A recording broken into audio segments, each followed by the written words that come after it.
Irmãos, graça e paz, amém, queridos? Se você puder, vamos nos colocar em pé e vamos abrir as nossas Bíblias em Mateus capítulo 5, versículo 18. Vamos ler juntos, queridos, se você puder? Vamos ler todos juntos? Digo-lhes a verdade, enquanto existirem céus e terra, de forma alguma desaparecerá da lei a menor letra ou o menor traço, até que tudo se cumpra. Vamos orar? Pai, em nome de Jesus, pedimos a Tua bênção, a Tua graça sobre as nossas vidas, sobre essa palavra que será ministrada. Já foi orado, mas queremos juntamente como igreja, mais uma vez te pedir que o Senhor abençoe o culto que as crianças vão estar celebrando, a palavra que estará sendo ministrada, que o Senhor, por graça e misericórdia, nos edifique tanto a nós que aqui estamos, quanto aos pequeninos que lá estão. Nós te pedimos que seja assim, no nome de Jesus. Amém, Pai. Irmãos, podem se assentar? Só uma nota explicativa, as 4 vezes que eu estarei pregando aqui, sequencial ou não, a gente vai estar falando sobre alguns pontos, ou os 5 pontos fundamentais da Reforma Protestante, também chamados de 5 solas. E nós vamos começar falando sobre a Escritura, que é uma espécie de lema quando se diz somente as Escrituras. Meus irmãos, para a gente entender então a importância desses pontos, nós precisamos retroceder e ir para a época da Reforma Protestante. Porque os reformadores, Lutero, Zwinglio, Calvino e tantos outros, e outros que são anônimos, entenderam que o resumo da Reforma poderia ser apresentado nesses chamados 5 solas, porque eles realmente sintetizam toda a ação dos reformadores e da igreja, chamada igreja protestante ou igreja reformada, que estava surgindo. Mas vamos voltar lá para aquela época e vamos entender o porquê somente as Escrituras. 3 razões eu quero levantar aqui. Primeiro, porque infelizmente, poucas pessoas tinham acesso à Bíblia. Hoje, pós-Gutenberg, qualquer casa, por mais simples e pobre que seja, vai ter a presença de alguns livros. Mas livro, durante a Idade Média inteira, era produto de rico. Só gente abastada que tinha. Então as pessoas não tinham acesso à Bíblia física, material. Em segundo lugar, as Bíblias que existiam, e a grande versão da época, era chamada Vulgata, que São Jerônimo, ou Jerônimo, fez a tradução no século V, e durante 1000 anos foi a Bíblia por excelência da igreja cristã no Ocidente. Quem falava latim? Só o clero. E poucas pessoas letradas, alguns poucos nobres, que falavam. O povo, de um modo geral, não falava. Então, como é que eu vou ler uma coisa? Se me trouxer aqui uma Bíblia em chinês ou em japonês, eu vou falar, sinto muito, eu não sei, não consigo ler, não sei. O mesmo se dava. E, em terceiro lugar, irmãos, pasmem, e aí não é nenhuma crítica ácida, é fato histórico, os crentes não tinham acesso à leitura bíblica, à interpretação bíblica, digamos assim, num grupo de leigos. O Papa Inocêncio III, que é considerado um dos papas mais poderosos de todos os tempos, ele viveu no final do século XII, início do século XIII, ele escrevendo para uma outra pessoa sobre essa questão do crente pegar a Bíblia, o crente ler a Bíblia junto com outros crentes e se exortarem mutuamente, era proibido. E ele diz, abre aspas, isso ele falou mais ou menos no início do século XIII, 1200 e alguma coisa. Uma multidão de leigos, gente que não é clero, impulsionados pelo imoderado desejo de conhecer as Escrituras. Ou seja, ele reconhece que os crentes queriam ler a Bíblia, conhecer a Bíblia. Continua ele. De conhecer as Escrituras, tem traduzido para o idioma francês, e aí ele está atacando especificamente aquilo que estava acontecendo na França.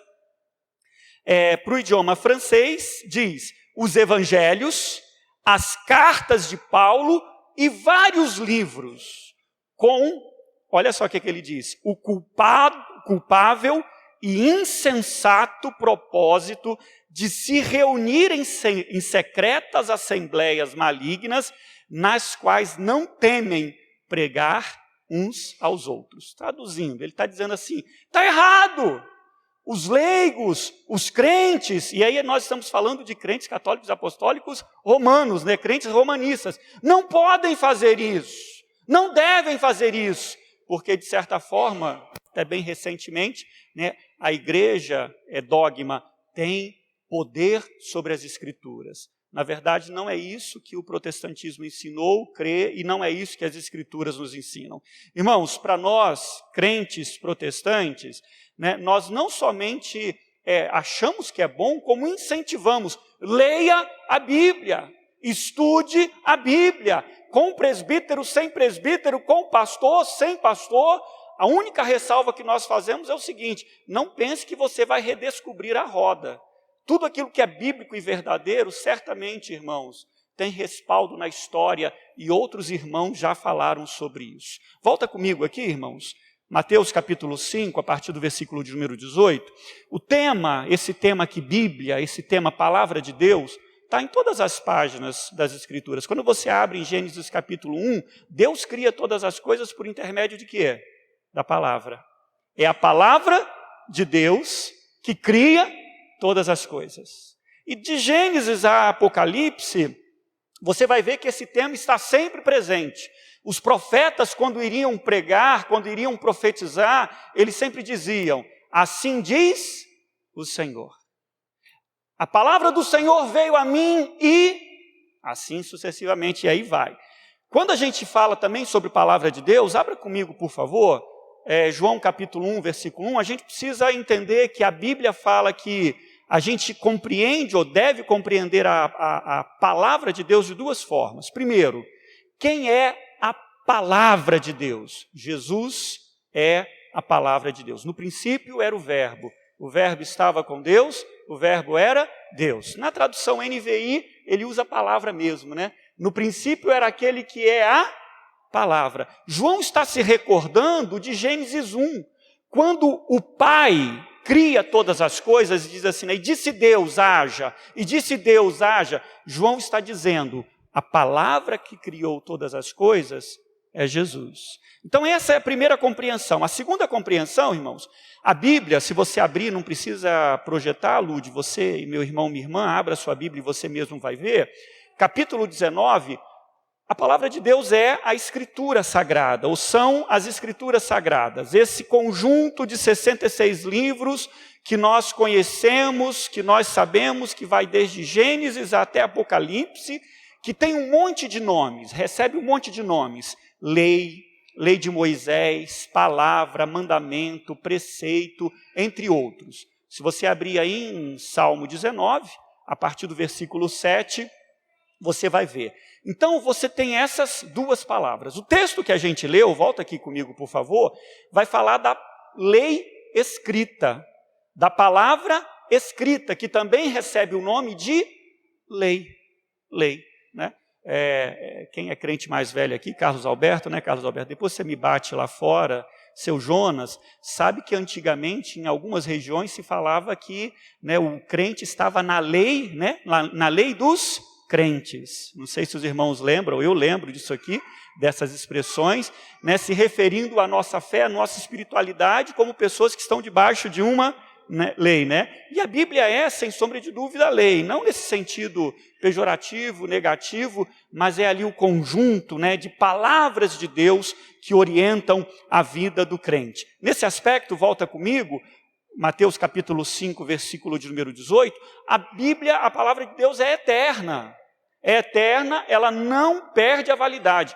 Recentemente eu ouvi uma determinada pessoa, que não vem aqui ao caso, discutindo sobre questões atuais, sobre os evangélicos, os religiosos de um modo geral, católicos e protestantes, que são o maior obstáculo para, enfim, para a aprovação de determinadas leis, etc. e tal. E a pessoa falou da Bíblia, falou assim, é um livro arcaico, é um livro velho, é um livro absolutamente fora do nosso contexto. A própria Bíblia vai na contramão disso e vai dizer o quê? Por favor, abra comigo. Mateus capítulo 24, versículo 35. Que a palavra do Senhor é eterna. A palavra do Senhor dura para sempre. Ela não tem prazo de validade nesse aspecto. O que Deus disse ontem, vale hoje. Ontem, o que Deus disse, não matarás, não foi revogado e não será revogado. Ontem, que a Bíblia disse, honra teu pai e tua mãe, não foi e não será revogado. A palavra do Senhor dura para sempre. E diz assim, Mateus capítulo 24, versículo 35, os céus e a terra passarão. Vamos ler juntos? Mas as minhas palavras jamais passarão. Jamais passarão. E meus irmãos, essa palavra, a palavra de Jesus, a palavra registrada nas Escrituras, que é a nossa única regra de fé e prática. É por meio dela que nós cremos no que cremos. Por meio dela nós praticamos o que nós praticamos. Ah, cara, isso aí é coisa inventada. Ora bolas, então veja aqui comigo, Jesus, ele se valeu da palavra. Jesus, Mateus capítulo 4, do versículo 1 até o versículo de número 11, 3 vezes Satanás vem, assedia Jesus, tenta Jesus, e Jesus rebate a cada uma das tentações com um texto bíblico. Cada uma delas. Se isso não basta, João capítulo 5, versículo de número 39, Jesus diz assim, olha, vocês examinam as Escrituras porque vocês cuidam, vocês acreditam, vocês pensam que nelas você tem a vida eterna. É fato. É isso, a gente encontra a vida eterna, a gente sabe quem é Jesus, a gente conhece os planos de Deus, a gente sabe que o Senhor tem planos de paz, de vida, de salvação, tudo por intermédio das Escrituras. E Jesus termina e diz assim, e são as Escrituras que fazem o quê, irmãos? Que testemunham a meu respeito. Só esse ponto, quer dizer, o centro das Escrituras é Jesus, é mais do que suficiente, não para eu idolatrar, não para eu adorar, não para eu, enfim, ter qualquer tipo de culto com a Bíblia, mas sim, é mais do que motivo suficiente para eu dizer, bendito seja o nome do Senhor pela palavra que Ele nos deu, pela revelação que Ele nos deu. Irmãos, a Bíblia é tudo isso e muito mais. O salmista diz que lâmpada para os meus pés é a tua palavra. O salmista diz que a gente deixa de pecar porque conhece, né, claro, com o temor de Deus no coração, os mandamentos do Senhor, as orientações do Senhor, os preceitos do Senhor. Fala também que nós nos tornamos sábios na medida em que meditamos na palavra de Deus, Salmo 119, versículos 98, 99 e 100. E muito mais, irmãos, muito mais poderia ser dito. E eu sou daqueles que acreditam piamente que o diabo tem 2 tarefas, 2 trabalhos ininterruptos contra a igreja de Jesus Cristo. Você sabe que ele veio para matar, roubar e destruir. E na minha vida individualmente, ele quer que eu pare de fazer 2 coisas. De buscar a face de Deus por intermédio da oração e de ler a palavra do Senhor, de meditar na palavra do Senhor, de investir tempo na palavra do Senhor. E não é só na minha vida, é na sua vida também. Irmãos, a gente empobrece, a gente perece, a gente enfraquece quando nós não nutrimos a nossa fé por intermédio da palavra de Deus. Mais uma vez, sem nenhum legalismo, nem querendo jogar peso sobre a sua vida, mas reflita e pense. Quanto tempo nós temos gastado com tantas coisas, menos com meditação da palavra de Deus, leitura da palavra de Deus, estudo da palavra de Deus. A gente vê que a nossa geração literalmente tem jogado tempo fora e não tem investido tempo na palavra do Senhor. Talvez seja por isso que haja tantas pessoas fracas, talvez seja por isso que haja tantos problemas, né? Porque a palavra de Deus é pão, lembra? Nem só de pão viverá o homem, mas de toda palavra que procede da boca do nosso Deus. Ou seja, se eu ficar 3 dias sem comer, meus irmãos, eu vou ficar tremendo, vou ficar fraco. E às vezes a gente fica dias, semanas, tanto tempo, sem nos alimentarmos com a santa palavra do Senhor nosso Deus. Meu irmão, mas não é sobre isso que eu queria falar, de maneira muito objetiva. Vamos ver aqui esse princípio de somente as Escrituras, e lembrando desse, que faz parte da nossa confissão, né? A Bíblia é a nossa única regra de fé e prática. Eu queria ver com você esses dois pontos aqui. Primeiro, em primeiro lugar, veja comigo, as Escrituras, irmãos, são a nossa única regra de fé. Abra comigo, por favor, Números 23, 19. Números capítulo 23, 29. A primeira coisa que nós cremos, irmãos, que aquilo que a Bíblia ensina é verdade, não é mentira, não é historinha da carochinha.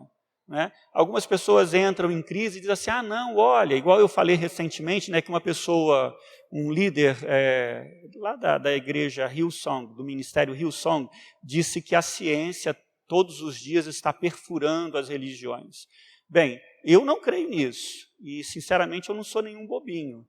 A Bíblia não é um livro de ciência, de tecnologia. A Bíblia é um livro que fala sobre a revelação de Deus. Quando a Bíblia diz que Deus criou, eu creio, ponto final. Agora, se Ele criou por intermédio do Big Bang, aleluia. Se Ele criou por intermédio de outro processo, aleluia. Isso não invalida o fato de que Deus é o Criador de todas as coisas. É Ele quem criou. Nós não acreditamos no acaso, na sorte, né, na geração espontânea. Nós acreditamos numa mente sábia, poderosa, divina, que é o Criador e autor de todas as coisas. Deus não mente. A Bíblia, a palavra de Deus, por ser palavra de Deus, não mente. Números capítulo 23, 19. Deus não é homem para quê, irmãos? Para que minta, nem filho do homem para que se arrependa. Acaso ele fala e deixa de agir? Acaso promete e deixa de cumprir? Ele não mente. A palavra dele é a verdade, João 17, 17. Santifica-os na verdade, a tua palavra é o quê? A verdade. E nós cremos nisso, irmãos. O alicerce da nossa fé, então, está baseado, sim, na palavra de Deus. A Bíblia é a nossa única regra de fé. Que não é palavra de homem, é palavra de Deus. Que não é revelação de homem, é revelação de Deus. Que é a verdade, que não é a mentira. E é baseado nessa verdade que nós cremos no que cremos. Por mais absurdo que possa parecer, por mais que eu não tenha ciência e tecnologia para dizer, é possível sim. Eu creio na ressurreição dos mortos. Mas como? Sei, eu creio. Jesus disse que um dia, quando ele vier, a trombeta vai soar e todos os que jazem no pó da terra vão o quê? Ressuscitar. Eu creio na consumação dos séculos. Eu creio que essa história vai acabar. Mas não vai acabar por causa de guerra nuclear. Vai acabar porque Jesus de Nazaré vai voltar. Eu creio na criação de novos céus e nova terra. Porque o Deus que não mente, prometeu e disse que essas coisas vão acontecer. Abra comigo 1 João capítulo 2, versículo 21. Irmãos, nenhuma mentira procede de Deus. Nenhuma mentira procede daquele que é a verdade. Jesus mesmo disse, né? Eu sou o caminho, a verdade. Ele é a encarnação da verdade, Ele é a verdade absoluta, Ele é o Deus da verdade, a palavra dEle é a verdade, Ele é a verdade. E para mim, João está pensando nisso, para mim, João também está pensando em Jesus, né? E ele diz assim, não lhes escrevo porque não conhecem a verdade, mas porque vocês a conhecem, e porque nenhuma, o que, irmãos? Mentira procede da verdade. Nenhuma mentira procede de Deus. Nenhuma mentira procede da palavra do Senhor nosso Deus. É aquilo que nós cremos. Vamos voltar lá para o contexto histórico? O que dizia e o que diz ainda hoje o romanismo? E eu estou falando isso não é para dizer que a nossa religião é muito boa e a religião dos outros não prestam. A gente está discutindo ideias. A Bíblia, a gente crê como protestante que a nossa única regra de fé e prática é a palavra de Deus. No romanismo existem 3 fundamentos. A Bíblia, o magistério e a tradição. Então, o católico romano, quando vai fazer um dogma, ou a igreja, quando formula um dogma, uma doutrina, se não está na Bíblia, como por exemplo, onde está na Bíblia que Maria subiu aos céus, ascendeu aos céus corporalmente? Lugar nenhum. Não existe isso. Onde está na Bíblia que Maria é co-mediadora em lugar nenhum das Escrituras. E aí eu poderia falar muito mais coisas. Mas por que crê assim? Por causa da tradição e por causa do magistério. E aí formularam essas doutrinas. Os reformadores levantaram e disseram assim, olha, os homens erram, os homens erraram. Na história, os homens erram e os homens erraram. E aí houve então esse, entre aspas, essa queda de braço. De fato, irmãos, muita coisa da tradição é verdadeira. De fato, muitas coisas que líderes da igreja no passado falaram, está correto, está certo. No entanto, muitas coisas, Agostinho, que eu gosto demais da conta, leio, etc. e tal, muita coisa que ele falou simplesmente não tem fundamentação bíblica, ele errou. Assim como eu erro, assim como você erra e assim como tantas outras pessoas erram. Meus irmãos, repetindo, vários dos dogmas, por exemplo, marianos, as doutrinas sobre Maria, não são extraídos da Bíblia, são extraídos da tradição e do magistério. Onde nas Escrituras há a doutrina do purgatório? Em lugar nenhum das Escrituras há a doutrina do purgatório. Mas fazem baseado nesses dois outros pés, tradição e magistério. Abra comigo, por favor, Mateus capítulo 15, versículo 13. Aí, irmãos, não interessa se a maioria tem colocado a fé nisso. Eu me recordo, eu já falei aqui na igreja, uma certa pessoa foi no santuário de Aparecida do Norte, foi com a esposa protestante, ele era romanista, ele virou para a esposa e disse assim, será que todas essas pessoas aqui, centenas, dezenas, milhares, talvez dezenas de milhares de pessoas ali, né, porque é o maior santuário do Brasil, um dos maiores do mundo, será que todas essas pessoas aqui estão erradas? Ela não respondeu, ela ficou em silêncio. Né, até por respeito e para evitar briga. Não é porque todo mundo, irmãos, faz, não é porque todo mundo acredita, não é porque todo mundo pratica que a verdade está aí. A verdade emana da palavra de Deus, e a palavra de Deus diz em Mateus capítulo 15, versículo 13. Vamos ler juntos? Toda planta que meu Pai Celestial não plantou será arrancada pelas raízes. Olha o contexto. O contexto diz respeito a quê? Observa só. A ideias, a práticas, a conceitos que não eram bíblicos. E Jesus diz, não interessa se todo mundo está fazendo. Foi meu pai que plantou? Se foi meu pai que plantou, tudo bem. Se não foi meu pai que plantou, o que vai acontecer? Arranca pela raiz. Essa é a ideia. Irmãos, entre nós também há, infelizmente, outros fundamentos, né, no meio evangélico. Há pessoas que estão baseando a sua fé em revelações de profetas, profetisas, acreditam cegamente em líderes, naquilo que alguns líderes têm falado, sem realmente discernir à luz da Bíblia se tais revelações, se tais palavras, se tais ensinamentos são de fato bíblicos. Há uma igreja, abra comigo, Atos 17, 11. Há uma igreja, recentemente, né, pelo menos aqui na época, plantada em Bereia, e é uma igreja muito interessante. O apóstolo Paulo, ninguém mais, ninguém menos, é aquele, né, que estava ministrando, e ele anunciando Jesus, e ele falando sobre o Senhor, né? E aquela igreja ouvia com atenção, mas aquela igreja ia para as Escrituras para conferir. É isso mesmo? O que esse homem está dizendo é verdade? Bate, confere com o que a Bíblia ensina?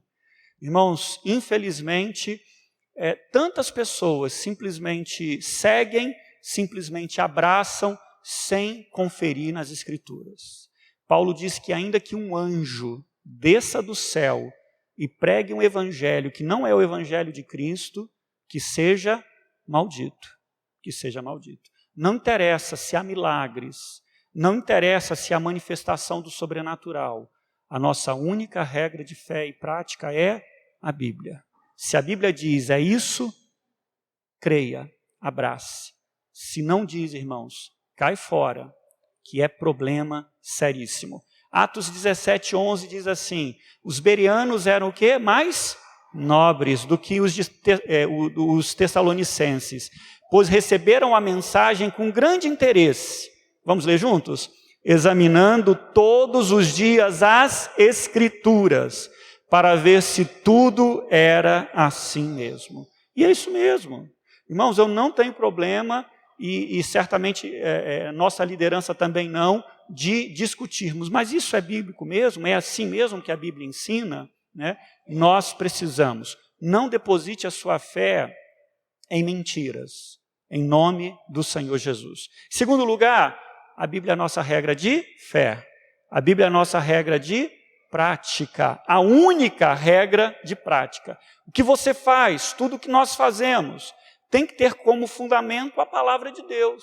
Se não tem como fundamento a Bíblia, irmãos, corre, porque mais cedo ou mais tarde vai dar problema sério. Veja comigo, por favor, Mateus capítulo 15, nós vamos ler 2 versículos. Nos dias de Jesus, boa parte da religiosidade dos judeus nos dias de Jesus estava baseado em tradição de rabinos mais velhos, de rabinos mais antigos, de liderança mais antiga. Eles pegaram algumas dessas palavras e interpretações desses rabinos e deram basicamente o mesmo peso e autoridade da palavra de Deus. Então vamos lá. A Bíblia está escrito simplesmente, guarda o sábado, descansa no sábado. Aí alguns rabinos disseram o seguinte, mas como é que a gente descansa no sábado? Aí começaram a inventar coisa. Olha, você não pode dar mais do que 1000 passos no sábado. Se você der 1001 passos no sábado, você quebrou a lei. Onde é que está escrito na Bíblia que a gente só pode dar 1000 passos no sábado? Não está, né? Não tem. Pegaram isso aí, essa tradição, e jogaram. E fizeram dessa tradição algo tão importante quanto a palavra do Senhor nosso Deus. Irmãos, e essa tradição impregnou a religiosidade dos dias de Jesus, trazendo um fardo, trazendo um peso insuportáveis. Jesus bateu de frente, Jesus bateu pesado. Veja comigo, Mateus capítulo 15, versículo 3. Jesus então chega e diz assim, respondeu Jesus, e por que vocês transgridem o mandamento de Deus por causa do quê, irmãos? Da tradição de vocês. Versículo 6, está dentro desse mesmo contexto. Ele não está mais obrigado a honrar pai e mãe dessa forma. Assim, por causa da sua tradição, vocês o quê? Anulam a palavra de Deus. Queridos, a gente então está pensando lá, a tradição, e aí lembrando também do catolicismo romano, né, da época da Reforma, uma série de preceitos, uma série de tradições que chocavam com a palavra de Deus. Mas hoje, né, por exemplo, compra e venda de indulgências não está na Bíblia, né, o perdão de pecados não é comprado, nem por boas obras, nem por nada que eu faça, não é comprado por dinheiro, não é comprado porque sou dizimista, ofertante, seja lá o que for. É gratuito. Mas na época da Reforma, efetivamente, o indivíduo poderia ter os seus pecados anulados, perdoados pela compra e venda de indulgências. Fato, absolutamente. Oração pelos mortos e tanta... Ainda hoje, né? As pessoas oram, né? Acende vela, etc, etc. Qual é a base bíblica para isso? Nenhuma. E não estou ninguém está fazendo chacota, não. Por quê, irmãos? As nossas práticas dizem respeito àquilo que a gente crê. Aquilo que você crê vai te mover a fazer o que você faz. Na hora da angústia, você aprendeu que, o negócio apertou, vou buscar a face do Senhor. Por que você se ajoelha na hora da angústia? Porque apertou, porque a Bíblia vai falar, né? Busquei o Senhor, etc e tal. O Senhor é meu socorro bem presente na hora da tribulação. Então, aquilo que a gente crê, nós somos levados a praticar. E hoje, nos nossos dias, tem também algumas influências para a gente agir como a gente age, para alguns crentes agirem como agem. 2. O primeiro, pragmatismo. Funciona? Dá certo? Funcionou com Sérgio Gadelha? Então vai funcionar comigo também. Já falei isso também aqui, no tempo passado, tem uma ex-aluna que era oficial de justiça, e ela, nas andanças dela, entrou numa casa e viu um tanto de sal, sacos de sal, né? E aí ela não aguentou, foi perguntar, para que esses sacos de sal? E aí a pessoa na casa disse assim, não, é para a igreja tal, e a gente tem às sextas-feiras um culto em que a gente faz uma espécie de sessão de descarrego, as pessoas andam por cima do sal para que todo o mal vá embora. Qual a base bíblica para isso, meu irmão? Nenhuma. Absolutamente nenhuma.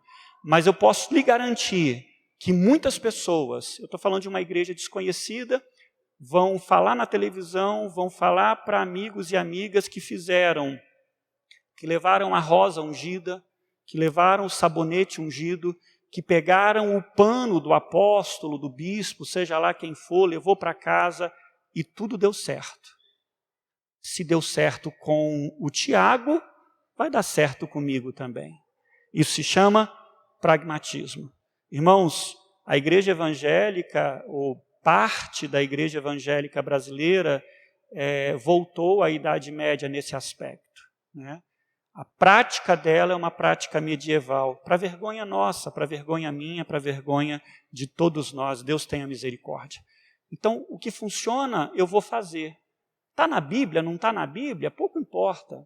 Falecido meu pai uma vez, e eu falei isso também na igreja, alguns vão se lembrar, outros não, ele me perguntou assim, filho, eu ouvi, né, no rádio, coisa e tal, que a melhor maneira da gente buscar a misericórdia de Deus é orar com a cabeça no vaso, né? Porque não existe nada mais ultrajante do que você enfiar a cabeça no vaso para orar. Assim, pai, misericórdia, eu não vou fazer isso não é bíblico não, né? É claro, ele falou, não concordando, mas a gente discutindo e falando sobre isso. Funcionou, eu estava num aperto danado, enfiei a cabeça no vaso, orei e pronto. O negócio desapareceu.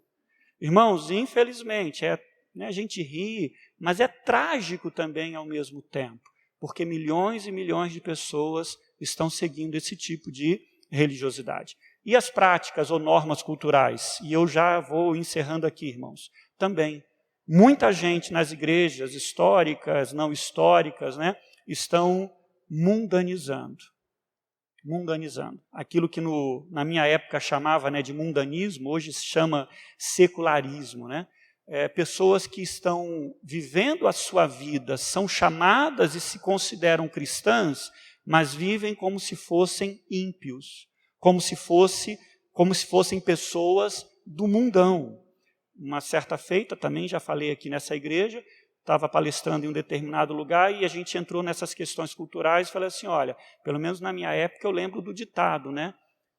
Prenda seus bodes, aliás, prenda suas cabras, porque os meus bodes estão soltos. E coisa e tal, a gente discutiu aquilo tudo, falei que a santidade não é requerida da mulher. A santidade é requerida da mulher e do homem, daquele que está aliançado com Jesus Cristo. Digno de honra entre vós seja o leito sem mácula, o leito santo, né? A Bíblia como um todo vai trabalhar e vai tratar sobre isso. Aí terminou, a pessoa foi até, né, bem sincera e disse assim, pastor, eu confesso que eu pensava nisso, eu pensava nisso, mas agora eu não vou pensar mais, né? Ele tinha um filho e tinha uma filha. Ou seja, a filha ele iria aprender, mas o filho diz assim, ó, liberou, vai lá, né? E é isso, irmãos? Não é isso. Ah, mas se todo mundo está fazendo, por que eu não vou fazer? Né?